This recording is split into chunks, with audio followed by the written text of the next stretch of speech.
पति के बिना ससुराल। वीनू शादी से पहले एक हंसमुख और टॉम बॉय टाइप की लड़की हुआ करती थी, जो स्वभाव से बेहद निडर, घर की लाडली और लड़कों की तरह रहने वाली थी।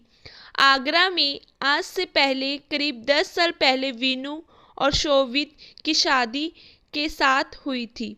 उनकी शादी एक लव मैरिज थी। दोनों एक ही कॉलोनी में रहती थी। मिले बात हुई थी, 1.5 साल डेटिंग की, फिर शादी। शोभित 2 भाइयों में बड़ा था, जबकि बीनू 3 बहनों में दूसरे नंबर पर थी। शोभित एक आईटी कंपनी में काम करता था और उसका पैकेज काफ़ी अच्छा था। बीनू भी क्वालिफाइड थी। आज के ज़माने में हर किसी को तालीम तो ठीक ठाक होती ही है। वीनू का स्वभाव भी शोभित को शायद उसमें भी पसंद यही आया था, लेकिन यह बीनू और उसके घर वालों को नहीं पता था कि उनकी शादी से शोभित के घर वाले खुश नहीं थे। हालांकि इस बात को ना बताने की शोभित की अपनी रीजनिंग थी। शादी मुझे करनी है, घर वालों को नहीं। लेकिन बात दरअसल यह थी कि बीनू के घर में सिर्फ 3 बहनें थीं।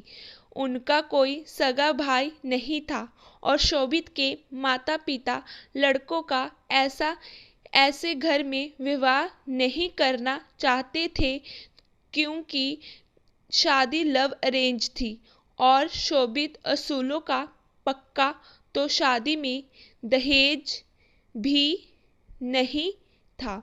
मतलब यूं समझ ले कि चिंगारी के ढेर पर ये शादी हो गई बिना दहेज के। अपने लायक लड़के को यूं ही हाथ से निकलना देख शोभित के माता पिता बस किसी तरह सवर कर गए। बोले कुछ नहीं, क्योंकि तब बेटी से हाथ धोना पड़ जाता। खैर, शादी हुई। दुल्हन बनकर बीनू घर गई। खुश ना खुश जैसे भी थे, सास ससुर की सेवा में बीनू ने अपनी ओर से कसर नहीं छोड़ी। पति तो वैसे भी उसका दीवाना था। हालांकि शोभित वैसे भी स्वभाव से बेहद सरल और सीधा था।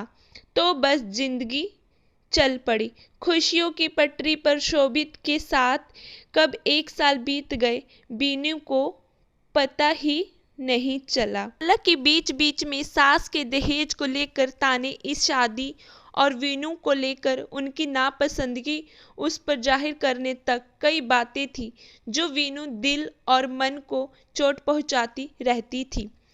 लेकिन वह शोभित से कुछ नहीं कहती, ना ही अपने घर वालों को किसी बात के बारे में उसने खबर लगने दी, क्योंकि उसके पापा को एक माइनर अटैक आ चुका था और मम्मी अकेले क्या क्या हैंडल करेगी, ये सोचकर चुप ही रहती।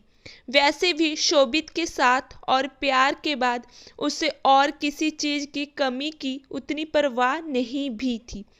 एक शोभित और अब अपने बच्चे का मुंह देखकर वह चुपचाप रिश्तों को उसी प्यार और मर्यादा से निभाए चली जा रही थी। लेकिन उसे क्या पता था, जिंदगी उसके लिए आगे इतना बड़ा इम्तिहान ले खड़ी है। बीनू अपना सेकंड वेडिंग एनिवर्सरी सेलिब्रेट करने अपने मायके आई हुई थी। साथ ही नाती भी अपने नाना नानी से मिलने पहली बार आया था। शाम को सेलिब्रेशन रखा गया था, केक आ गया, डिनर रेडी हो गया था। सब बस शोभित का वेट कर रहे थे। लेकिन किसी को क्या पता था कि एनिवर्सरी के दिन ऐसी दिल दहला देने वाली खबर आएगी, जिसका घर वाले, बीनू सब इतनी खुशी से इंतजार कर रहे थे, सरप्राइज देने को बैठे थे। उसकी खबर आ जाएगी। फोन बजा। उस साइड से किसी पुलिस वाले की आवाज आई। आसमान गिराने वाली न्यूज मिली।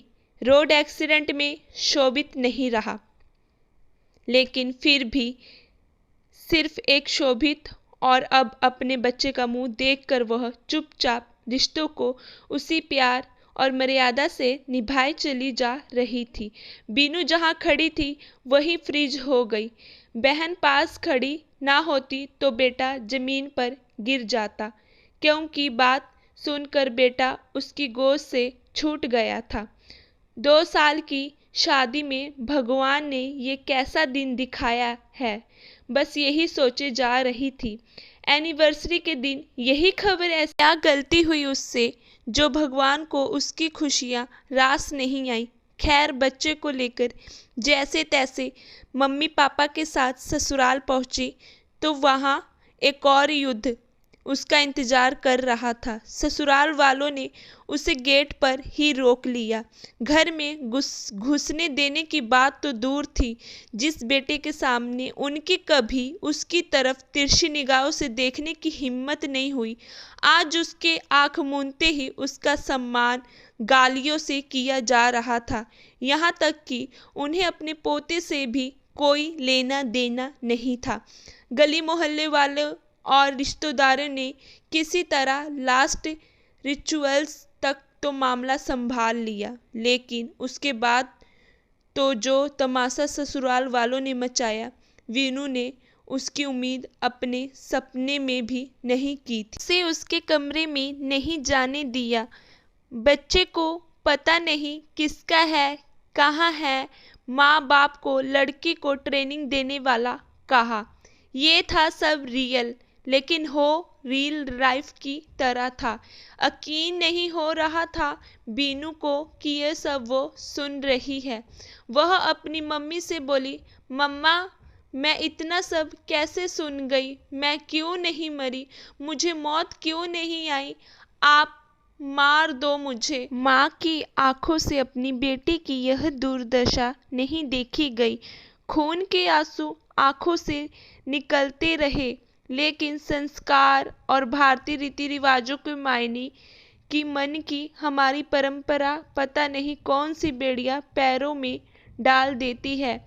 उसकी मम्मी भी यही सोचने लगी कि बेटी का ससुराल है, ये सब सही हो जाएगा, बाद में बात करेंगे। लेकिन चीजें सही वहाँ होती है जहाँ इंसान होते हैं, दिल होता है।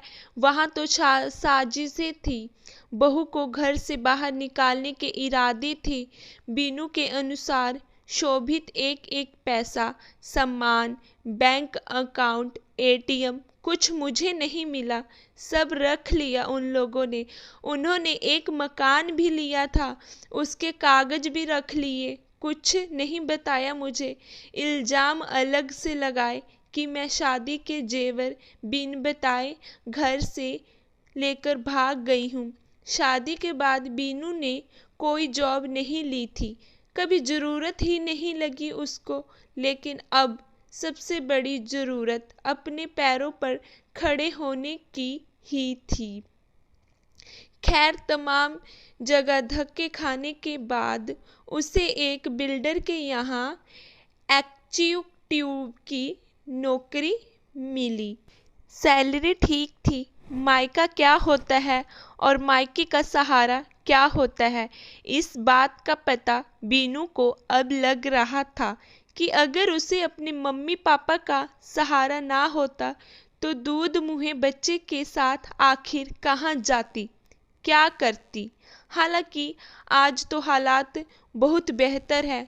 बेटा क्लास 6 में पढ़ रहा है और अब बीनू काफ़ी अच्छी जॉब करती है, मम्मी पापा का ख्याल रखती है, लेकिन ससुराल वालों से खींचातान जारी है, क्योंकि अपने मामा के कहने पर वीनू ने ससुराल वालों पर पति की प्रॉपर्टी पर उसको हक न देने का केस कर दिया था। केस चल रहा है, नौकरी चल रही है और जिंदगी भी।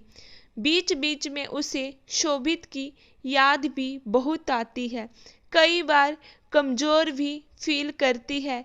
इंसान ही तो है, लेकिन अपने बेटे के लिए हालात से उसने कभी भी समझौता किया ना हार मानी। यह है भारतीय नारी, जो इंसान और हालात सब पर पड़ती है भारी।